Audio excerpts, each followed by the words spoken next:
Nathaniel Winters surveyed Manhattan from his penthouse office, 52 floors above the chaos of humanity. The December snow swirled outside, matching the perpetual winter he maintained inside his own heart. At 42, he had built Winters Financial into a $3.8 billion empire through calculated precision and emotional detachment traits that earned him the nickname the Arctic among business circles. Mr. Winters, the charity gala planning team is here. His assistant Prisha stood at a careful distance, knowing better than to interrupt his morning contemplation without good reason. Nathaniel didn't turn. I specifically requested a written proposal. They insist on discussing the vision in person. Foundation board approved it. He exhaled slowly, frost practically visible in his breath. The annual Winters Foundation Gala was an obligation, a tax write-off dressed as philanthropy. Nothing more. Fine. 10 minutes. The meeting room felt unnecessarily crowded with just 3 people in it. Nathaniel sat at the head of a table designed for 20, scrolling through emails while the representatives from Celebrations Unlimited fidgeted nervously. We'll begin, he said. Without looking up, a woman's voice, warm and tinged with a slight Spanish accent, replied, Actually, I was hoping to shake your hand first, Mr. Winters. Nathaniel raised his eyes, irritation forming creases around them. The woman standing before him was a riot of color against his monochromatic world, dark curls cascading over a mustard jello blazer, bright red lipstick, and eyes that seemed physically incapable of hiding emotion. Sofia Mendez, she continued, hand still extended, undeterred by his glacial stare. Creative director. This is my associate, Omar. Nathaniel briefly touched her fingers, noting their unexpected warmth. 10 minutes, repeated. Sophia launched into her presentation with the enthusiasm of someone who hadn't yet learned that passion was inefficient in business. She moved constantly gesturing, smiling, occasionally knocking into things. Proposal involved transforming his sterile corporate atrium into some kind of winter wonderland meets spring awakening theme. The symbolism represents hope emerging from darkness, she explained, spreading photos across his immaculate table. Your foundation focuses on children who've experienced trauma, yes? This environment will create emotional resonance while maintaining the elegance your donors expect. Emotional resonance isn't necessary. Clean, efficient, prestigious. That's all. Sophia tilted her head. Respect, Mr. Winters. If you want another soulless corporate event, you could have your assistant arrange it. You hired professionals for a reason.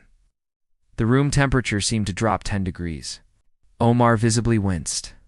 I didn't hire anyone. The board did. Nathaniel stood. An emotional manipulation disguised as decor doesn't interest me. Sophia gathered her materials, surprisingly unfazed. Interesting choice of words. Manipulation. Implies there are emotions to manipulate. She smiled not unkindly, but with a perceptiveness that made him uncomfortable. The board approved our full creative control, so we'll proceed as planned. We begin installation tomorrow. As they left, Sophia tripped over nothing in particular, scattering her portfolio. While Omar scrambled to help, Nathaniel merely watched. Sorry. She called over her shoulder as she collected herself. I'll try not to damage your perfect fortress during setup. Nathaniel returned to his window view, irritated to find his sterile thoughts now contaminated with splashes of yellow and unexpected warmth. The one rule he'd lived by since his parents' plane crash 20 years ago had kept him safe. Never get involved. Emotions were inefficient. Attachments were liabilities. He pressed his palm against the cold glass. Watching snowflakes dissolve on contact with the heated window, temporary, fragile, like all warm things, tomorrow would be a disruption. But nothing more. The Arctic never thawed. It's not for anyone. Asterisk, the December rain had replaced the snow, turning Manhattan into a glistening, treacherous maze. Nathaniel's usual driver was unavailable, forcing him to navigate through midtown traffic himself. By the time he reached his corporate headquarters, his mood matched the darkening sky. The lobby of Winters Tower had been transformed overnight. Workers balanced on ladders, hanging crystalline structures that caught and fractured light. Fabric. Panels and gradients from deep blue to pale yellow draped between modernist columns. And in the center of it all, stood Sofia Mendez, directing the chaos like a conductor clipboard in one hand. Phone in the other, rain-dampened curls escaping. What appeared to be a hasty bun, Nathaniel paused, momentarily transfixed by the metamorphosis of his sterile space. He'd expected gaudy excess. The effect was ... unexpected. The transition from cool blues to warm golds created a subtle narrative throughout the space. Mr. Winters. Sophia spotted him waving with too much energy for 7:30 a.m. What do you think? We've only just begun, of course? It's different, he offered neutrally, moving toward the private elevator. The less interaction, the better. She matched his stride, somehow managing to take 3 steps for each of his. Different good or different bad? Because we can adjust the color temperature if Ms. Mendez... I have meetings, of course. Since you're here, she thrust her tablet toward him. We need approval on the ice sculpture placement. Delivery team needs to reinforce certain areas if whatever the board approved is fine. Sophia stopped walking, forcing him to either stop or appear rude by continuing. He chose the former, reluctantly. Mr. Winters, she said, her voice losing some of its bubbly quality, I understand you see this as an obligation. But this gala raises millions for children who've suffered trauma. Children like she caught herself. Like who? He asked sharply. Like those your foundation supports? She finished smoothly, though something in her eyes suggested she'd nearly said something else. The point is, this isn't just decor. It's creating an environment where wealthy people feel emotionally moved, enough to write bigger checks.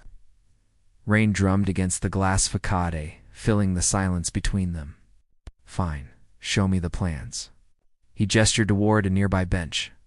For the next 15 minutes, Nathaniel found himself engaged in actual discussion about lighting angles and traffic flow.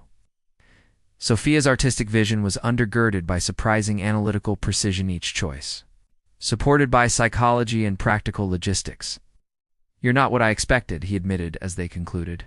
She smiled. Passionate doesn't mean impractical, Mr. Winters. As they stood, Sophia checked her watch and gasped. The delivery team. They're at the back entrance now. She hurried toward the service corridor, Nathaniel following despite himself. The rear entrance opened to a loading dock with marble steps, now slick with rain. As Sophia pushed through the door, her impractical heels betrayed her on the wet. Surface time slowed as she pitched backward, arms flailing. Nathaniel moved without thinking, 3 quick strides placing him directly in her path. Her body collided with his chest, his arms instinctively wrapping around her waist to stabilize them both. For 5 seconds, perhaps the longest of Nathaniel's adult life, they remained frozen. Her heart hammered against his chest. Her hair smelled of jasmine and rain. Her fingers clutched his arms with surprising strength. She stared up at him, wide-eyed. Thank you.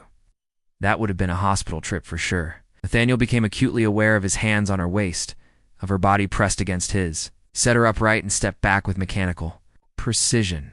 Be more careful, he said, his voice rougher than intended. These steps are hazardous when wet. She nodded, still catching her breath. A delivery truck honked from the loading bay, breaking the strange tension between them. I should... She gestured vaguely toward the truck. Yes, I have meetings. He turned abruptly, retreating to his private elevator inside. Nathaniel pressed the button for the 52nd floor and watched the numbers climb. His heart rate refused to normalize. His hands, always steady, always in control, trembled slightly. 20 years of carefully maintained distance, shattered by 5 seconds of human contact, he could still feel her weight against his chest, the solid reality of another person in his arms, not a business associate, not a strategic alliance, but a woman who might have been hurt if he hadn't acted. In his office, Nathaniel stared at the rain-blurred city below. The storm had intensified, sheets of water distorting the view he'd memorized. Years ago, for the first time in 2 decades, something inside his chest ached the phantom pain of an organ long frozen. His phone buzzed with a text from an unknown number. Thank you again. My skull thanks you too. Nathaniel stared. At the message, unsure how she'd obtained his private number, more unsure why he didn't immediately block it. Instead, he found himself typing, "Perhaps flatter shoes tomorrow." Her response came instantly. "Where's the fun in that?" He set the phone down as if it had burned him. This was exactly why he never got involved. Emotions were inefficient. Attachments were liabilities. But as meetings droned on throughout the day, Nathaniel found himself repeatedly touching the spot where her head had rested briefly against his chest, the first point of thaw, asterisk. 3 days into the gala preparations, Nathaniel found himself taking the stairs to the lobby more frequently than necessary. He told himself it was to monitor the disruption to his building, but each time his eyes sought out the yellow blazer, or animated gestures that signaled Sophia's presence.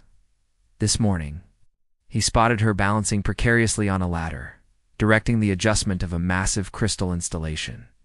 "A little to the left, Jerome. We need the light refraction to hit that far wall." She pointed emphatically, completely oblivious to her own precarious position. "Ms. Mendez," Nathaniel called, approaching the ladder. "I believe we discussed safety protocols." Sophia glanced down, her face brightening. "Mr. Winters? Perfect timing. What do you think of the central piece? When the sun hits it at 4 p.m., it creates a rainbow effect across the entire eastern wall. I think you're going to break your neck before you see it happen." She laughed, a genuine sound that seemed to reverberate through the marble lobby. "I switched to sensible shoes," she pointed to her flat boots. "See, compromise." Nathaniel fought an unfamiliar urge to smile. The latter still seems unnecessary. Sometimes you need height to see the big picture. She descended nevertheless, jumping from the third step rather than taking it properly. "Speaking of which, would you have dinner with me tonight to discuss the final arrangements?" The question caught him off guard. "Dinner?" "Yes, that meal people eat in the evening. I have questions about the Foundation's specific achievements this year. I want to make sure the visual storytelling aligns with your actual work." She pulled out her phone. "Unless you're busy, of course." Nathaniel should have said no. Dinner was unnecessary, personal. Yet he heard himself say, 7 o'clock. Del Posta. Sofia blinked, apparently surprised by his agreement. "Perfect. I'll be there." Twice, Prisha had to repeat questions during their afternoon briefing. At 6:30. He was uncharacteristically checking his appearance in the reflective surface of his office windows in action so foreign he barely recognized himself. Del Posto's Mater D led him to his usual corner table private, with a view of the restaurant but removed from the main floor. At precisely 7, Sophia arrived. Having exchanged her work clothes for a simple burgundy dress that complemented her olive skin. "This place is gorgeous," she said as she sat, looking around with unabashed appreciation. "Though I feel underdressed." "Did you?" Look, Nathaniel stopped, recalibrating. "You're appropriately dressed." Sophia's eyes crinkled with amusement. "Was that almost a compliment, Mr. Winters?" "Nathaniel," he corrected, surprising himself again. "Nathaniel," she repeated as if testing the sound. "It's much better than the Arctic." He stiffened. "You've heard that nickname? It's hard to research. Someone for a major event. Without encountering their reputation." She unfolded her napkin with deliberate care. "Though I've found reputations rarely tell the whole story," the waiter interrupted with wine suggestions. And Nathaniel found himself ordering Sophia's preference rather than his usual selection. Another small deviation from 2 decades of routine. "So," he said as their glasses were filled, "you wanted to discuss the Foundation's work?" As she pulled out a small notebook.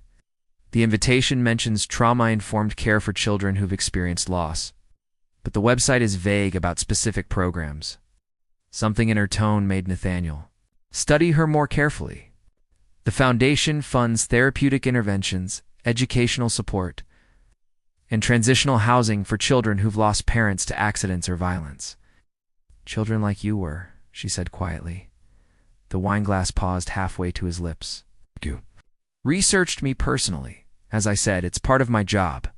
She met his gaze directly. "Your parents' plane crash made national news 20 years ago. Yale undergraduate left orphaned at 22, inherits struggling investment firm, transforms it into a financial powerhouse. And this is relevant to centerpieces. How exactly?" Sophia leaned forward. "Because authenticity matters." This isn't just any charity to you.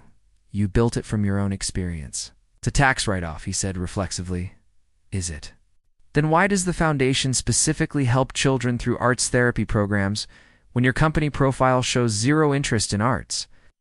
Why maintain personal oversight when you could easily delegate? Why enough? The word came out sharper than intended. Several nearby diners glanced their way. Sophia didn't flinch. Instead, she reached across the table and did the unthinkable. She placed her hand over his. I'm sorry. Crossed a line. Her touch burned like fire against his skin. Nathaniel stared at their hands, unable to process the simple human contact that had become so alien to him. My parents died when I was 8, she said softly, withdrawing her hand. Car accident. I know what it's like when people reduce your entire identity to a tragedy. The revelation hung between them, creating an unexpected bridge. Was my aunt's idea, he found himself saying. She raised me afterward. She believed in healing through community. I never did, yet you named it after her when she passed. Nathaniel nodded, wondering how this woman had uncovered details so few knew. Eleanor believed one person could make a difference. I believed in systems, structures, and now. He considered the question with unusual honesty. Now I'm having dinner with a woman who asks too many questions and doesn't seem deterred by my reputation. Sophia smiled, not her usual bright expression, but something softer, more genuine. Maybe the Arctic is just a man who found it safer to freeze than to feel. Their food arrived, saving Nathaniel from responding. Throughout dinner, their conversation shifted to safer topics: the gala logistics, Manhattan architecture, Sophia's previous events. Yet something fundamental had changed. Each time she gestured enthusiastically or laughed at her own jokes, Nathaniel felt another hairline crack form in his carefully constructed walls. When they parted outside the restaurant, an awkward moment passed between them, neither quite knowing how to end an evening that had veered from professional to something undefined. Thank you for dinner, Sophia finally said, and for trusting me with your story. The gala will honor that trust, I promise. Before he could respond, she quickly kissed his cheek and stepped into a waiting taxi, leaving Nathaniel standing on the sidewalk, his hand unconsciously rising to touch the spot where warmth lingered on his skin. For the first time in 20 years, the Arctic felt the distinct possibility of spring. The winter's foundation gala was 3 days away, and the transformation of the atrium was nearly complete. What had begun as Sophia's vision had evolved through their discussions, becoming something neither had initially imagined. The gradient of colors now told a story. Deep blues of loss transitioning through purples of healing into golds of renewal. Crystal installations caught and refracted light, creating ephemeral rainbows that shifted throughout the day. Nathaniel found himself spending more time in the lobby than he had in years. Today he stood observing the final lighting tests, ostensibly reviewing the technical aspects, though his eyes continually drifted to Sophia as she directed her team. It's quite remarkable, said a voice behind him. Nathaniel turned to find Eleanor's former assistant and his current foundation director, Josephine Barnes, watching him with knowing eyes. The decorations are acceptable, he replied neutrally. Wasn't talking about the decorations. Josephine had known him since he was 22, one of the few people who remembered him before the frost set in. Eleanor would have liked her. Nathaniel bristled. Ms. Mendez is a contractor fulfilling a professional obligation. Of course, Josephine handed him a folder. Final guest list and seating arrangements for your approval. Flipped through the pages, frowning when he reached the head table. You've seated Ms. Mendez at the main table. She's responsible for the entire event. It's customary. Next to me, Josephine's expression remained carefully neutral. Would you prefer a different arrangement? The question hung between them. Would he? The thought of spending the evening beside Sophia, watching her animation, feeling her warmth, created an unsettling turbulence in his chest. It's fine, he finally said, returning the folder. Josephine accepted it with a small smile. Eleanor always said the right person could melt even the deepest winter. Josephine asterisk, just an observation. She nodded toward Sophia. She's coming this way. I'll leave you to your professional obligations. As Josephine departed, Sophia approached with a tablet in hand. Perfect timing. I need your input on the donor recognition segment. Over the past week, their interactions had developed an easy rhythm that Nathaniel found simultaneously comforting and terrifying. Sophia no longer seemed intimidated by his clipped responses or professional distance. Instead, she had developed an uncanny ability to read beneath his surface, understanding what he meant rather than what he said. "What's the issue?" he asked, falling into step beside her. "The board wants to recognize major donors with personalized crystal awards, but I think it interrupts the emotional flow of the evening." She showed him the proposed schedule. "If we're trying to connect donors to the children's stories, we should move recognition 2 after the testimonials." Nathaniel studied the timeline, aware of her jasmine scent as she leaned closer to point out specific details. "Your approach makes strategic sense. The board is wrong." Sophia's eyebrows shot up. "Did you just say a committee was wrong? I should record this historic moment. Committees are frequently wrong. That's why I avoid them." She laughed, the sound causing several nearby workers to glance their way. Nathaniel realized how rarely laughter was heard in this building before her arrival. "Speaking of avoiding things," she said, lowering her voice, "you've been different this week? Almost ... present. Should I be concerned? I'm always present in my own building. Physically, yes, but emotionally," she gestured vaguely. "There's been a shift. I was just wondering if Mr. Winters is..." Omar hurried toward them, looking distressed. "There's an urgent situation with the Foundation's children's choir. The bus bringing them for rehearsal was involved in an accident." Nathaniel felt his body go cold. "Casualties? No deaths, but several injuries. They've been taken to Mount Sinai." Without a word, Nathaniel strode toward the exit, pulling out his phone to call his driver. He was halfway to the door when he felt a hand on his arm.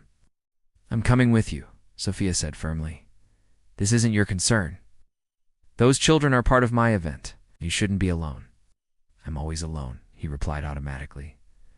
Sophia's expression softened. "Not today, you're not." To his own surprise, Nathaniel didn't argue further. They rode to the hospital in tense silence, his mind racing through worst-case scenarios and liability concerns. While his lawyers were already en route, the pediatric emergency ward was controlled chaos. 16 children from the choir, ages 8 to 12, had been brought in with injuries ranging from minor scrapes to broken bones. LOR director Mrs. Patel was trying to coordinate with medical staff while calming frightened children. Nathaniel approached her, introducing himself. Formally, "The Foundation will cover all medical expenses. I've called in specialists." Mrs. Patel looked relieved but overwhelmed. "The children are more scared than hurt. Many of them have past trauma, and this is triggered. I understand." He cut in. "My staff will handle the logistics." Beside him, Sophia stepped forward. "Mrs. Patel, why don't you check on the children with more serious injuries? I can help with the others." Before Nathaniel could object, Sophia had moved to where several children sat on beds or plastic chairs, eyes wide with fear. To his astonishment, she sat on the floor in her expensive dress, gathering them into a circle. "Who wants to hear? Secret about Mr. Winter's special event?" she asked, voice conspiratorial, tentative hands raised. "We're creating magic with light and crystals. Want to see how it works?" She pulled out her phone, showing them design renderings. "We need expert opinions. Can you help?" Gradually, fearful expressions gave way to curiosity and even excitement as Sophia engaged them in consulting on the gala elements where their choir would perform. Nathaniel stood frozen, watching as she transformed a traumatic event into something manageable for these already wounded children. One small girl with a bandaged arm leaned against Sophia's shoulder, while a boy with tear-stained cheeks had begun earnestly explaining how the lighting should work. "She's remarkable," Mrs. Patel said, returning to his side. "Most adults don't know how to speak to children who've experienced trauma. They need control when they feel powerless." Nathaniel nodded, unable to articulate the revelation unfolding before him. This wasn't just professional skill, it was innate compassion, the kind his aunt had possessed, the kind he had deliberately excised from himself after his parents' death. A small voice interrupted his thoughts. "Mr. Winters?" He looked down too. Find a boy of about 10, arm in a sling, staring up at him.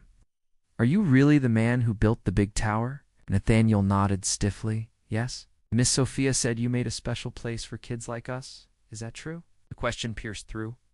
20 years of carefully constructed defenses. In that moment, looking into eyes that reflected his own childhood loss, Nathaniel felt something crucial give way inside him. "Yes," he said softly. "My Aunt Eleanor taught me that sometimes, when the world feels cold, we need to build warm places. For each other." The boy considered this seriously. "Is Miss Sophia helping you build a warm place?" Across the room, Sophia looked up, meeting Nathaniel's gaze over the circle of children. Something unspoken passed between them, an acknowledgement. "Yes," Nathaniel answered, still holding her gaze. "I think she is." The ice dam that had protected his heart for 20 years didn't shatter dramatically. Instead, it simply released, melting away as if it had never been necessary at all. The night of the Winters Foundation Gala arrived, with unexpected snowfall. Large, gentle flakes that transformed Manhattan into something from a fairy tale. From the penthouse window, Nathaniel adjusted his bow tie, watching the city lights blur beneath the weather. For the first time in years, he felt a strange anticipation for the evening ahead. His phone buzzed with a message from Sophia. "Snow. It's perfect for our winter to spring theme. The universe is our production assistant." Nathaniel found himself smiling at the screen. Another new habit formed in the weeks since she'd entered his life. After the hospital visit, something fundamental had shifted between them. Their conversations had expanded beyond professional boundaries, filled with questions about preferences, histories, dreams. She'd begun calling him Nate despite his initial protests. And he'd stopped correcting her after the third time. Tonight marked a culmination of their work together, but also something more personal that neither had explicitly acknowledged. When he arrived at the gala, the transformation of his corporate atrium stole his breath. What had been impressive in daylight was magical after dark. The crystalline structures caught and amplified the strategically placed lighting, creating an environment that transitioned from cool solemnity to warm celebration as guests moved through the space. The children's choir all recovered from the accident was positioned beneath the largest installation, their voices rising to fill the vast space with hope. Nathaniel moved through early arrivals, accepting congratulations with more grace than usual. Many commented on the extraordinary design, seeming surprised by the emotional resonance in an event previously known for its prestigious but sterile atmosphere. "Mr. Winters." Josephine approached, elegant in midnight blue. "The board is thrilled. Donations are already exceeding projections." "Good," he replied distractedly, scanning the room. Josephine followed his gaze knowingly. "Ms. Mendez is helping the choir prepare. She should be out momentarily." She hesitated, then added, "Eleanor would be proud tonight, not just of the foundation's success, but of you." Before he could respond, the lights dimmed slightly, signaling the start of the formal program. Nathaniel took his place at the head table, acutely aware of the empty seat beside him. As the first speaker began welcoming guests, Sophia slipped into the chair, slightly breathless. "Sorry," she whispered, leaning close enough that he could. "Smell jasmine. Last-minute pep talk for the soloists." "The children seem well recovered," he observed. "They're resilient." Her eyes sparkled in the ambient light. Sight. "Like someone else I know." Throughout dinner, Nathaniel found himself more engaged in conversation than he'd been at any social event in memory. Hand occasionally brushing his arm for emphasis, each touch sending warmth through his body like an electrical current. When it came time for his annual address, Nathaniel approached the podium with unusual trepidation. He had given this speech dozens of times, a brief, formal acknowledgement of donors followed by statistics about the foundation's work. But tonight, looking out at the expectant faces, seeing the children's choir seated prominently in the front, feeling Sophia's encouraging gaze, the prepared remarks suddenly felt insufficient. He set aside his notes. 20 years ago, he began, his voice quieter than usual, forcing the room to settle into deeper silence. "I lost my parents in a plane crash. I was 22, suddenly alone in the world except for my Aunt Eleanor, who showed me that family. Isn't always blood. The unexpectedly personal opening caused a ripple of surprise through the audience. Eleanor believed that how we respond to loss defines us. She created this foundation while I focused on building walls, financial, emotional, architectural. He gestured to the soaring atrium around them. I believed safety came from distance, from control, from never allowing ourselves to be vulnerable again. His eyes found Sophia, who watched him with a soft, encouraging smile. I was wrong, Nathaniel. Continued. The children we serve through this foundation have taught me that resilience isn't about becoming harder.